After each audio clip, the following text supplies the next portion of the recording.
পশ্চিমবঙ্গ বিধানসভা নির্বাচনে দ্বিতীয় পর্বের নির্বাচন শেষ হওয়ার পরে যে বুথ ফেরত সমীক্ষা বা এক্সিট পোলগুলো দেখাইতেছে সেগুলো নিয়ে বাংলাদেশের বিভিন্ন মিডিয়া নিউজ করতেছে এবং সেই নিউজের প্রেক্ষিতে যখন বা কোনো হিন্দু সেই কমেন্ট বক্সে কমেন্ট করতেছে, সেখানে যায় বাংলাদেশের যে মুসলিম সম্প্রদায়ের মানুষ আছে তাদের মধ্যে কিছু কিছু মানুষ সেখানে হিন্দুদেরকে হুমকি দিতেছে, তাদেরকে সাম্প্রদায়িক গালিগালাজ করতেছে এবং নানানভাবে ট্যাগিং দিতেছে। অ্যাজ এ হিন্দু হিসাবে হিন্দু বিরোধী বা হিন্দু বিদ্বেষী তৃণমূল সরকারের এগেনস্টে আমার স্ট্যান্ড ছিল এবং আমি দুইটা ভিডিও করছি, সেখানে আমি বলছি যে তৃণমূল ছাড়া যে কোনো দলকে ভোট দেন।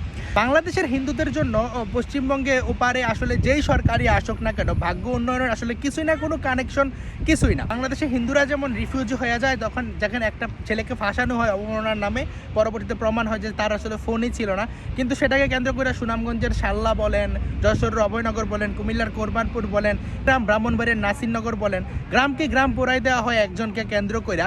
সেখানে হিন্দুরা যেমন উদ্বাস্তু হয়ে যায়, সেই ধুলিয়ানে মুর্শিদাবাদে হিন্দুরা বাড়ি ছেড়া পালাইয়া আসা লাগে। তো এগুলো দেখলে আসলে আমার তৃণমূল বিরোধী স্ট্যান্ড হওয়া আসলে খুবই স্বাভাবিক।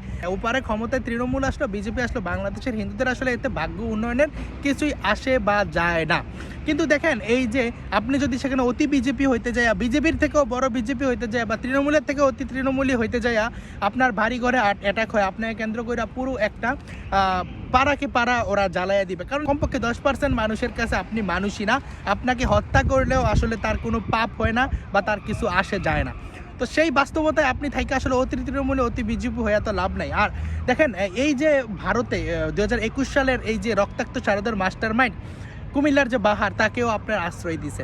এবং এই যে ভারতে আপনার ছাত্রলীগ আওয়ামী লীগের কত নেতাকর্মী আছে, কিন্তু গত কয়েকদিন আগেও একজন হিন্দু সেখানে পালায় যেতে নিছিল, সে নিশ্চয়ই প্রাণ ভয়ে যেতে নিছিল, তাকে গুলি করে হত্যা করছে বিএসএফ। এবং কি আপনি দেখেন, আপনি যদি দেখেন যেখানে স্বর্ণা দেখেন বা জয়ন্ত নামের ছেলেটাকে দেখেন, 2024-এ তাদেরকে হত্যা করা হয়েছিল ইন্ডিয়া যাওয়ার অপরাধে। তো আওয়ামী লীগের সব নেতাকর্মীরা কি ভিসা নিয়ে গেছিল? বিচারপতি মানিক যে যাইতেছিল ভিসা নিয়ে যাইতেছিল?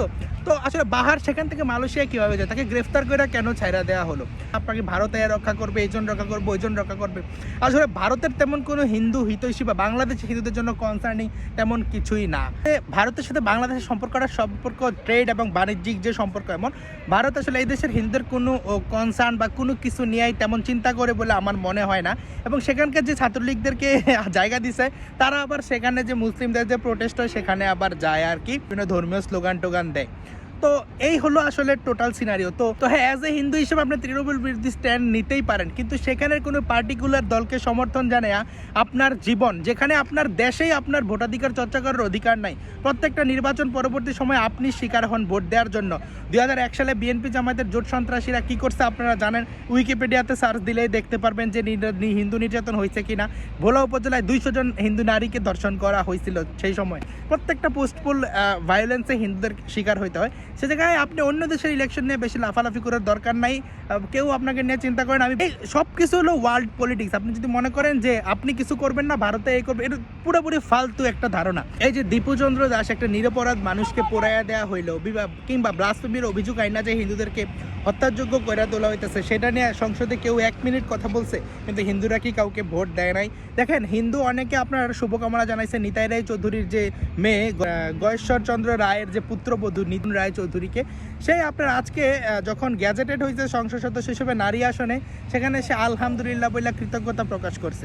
তো যে কৃতজ্ঞতা প্রকাশের সময় তো আমাদের রাজনীতি মনে থাকে না, সে কৃতজ্ঞতা প্রকাশের সময় সৃষ্টিকর্তার নাম বা আপনার ধর্ম ভুইলা যায়, সেটা নিয়ে রাজনীতি করে, তার কাছ থেকে আপনি কি আশা করেন সে সংসদে যায় হিন্দুদের পক্ষে কথা বলবে 1 মিনিট? আসলে এই জনের উপর নির্ভরশীল, ওই জনের উপর নির্ভরশীল, ওই আইসা রক্ষা করবে, আসলে সে ভাই বা আসলে কোনো কারণ নাই। এখানে যদি আপনার বাংলাদেশের হিন্দু সম্প্রদায়ের 2 থেকে 2.5 কোটি মানুষের রিপ্রেজেন্টেশন সংসদে প্রয়োজন হয়, সেক্ষেত্রে হিন্দুদের নিজস্ব রাজনীতি এবং সংসদে সংরক্ষিত আসনের প্রেক্ষিতে যে পৃথক নির্বাচন, সেটার কোনো বিকল্প নাই। এখানে আসলে কোনো কোটা না, সংরক্ষিত আসন বলতে হিন্দুদের নির্বাচন ব্যবস্থায় ভিন্ন হবে।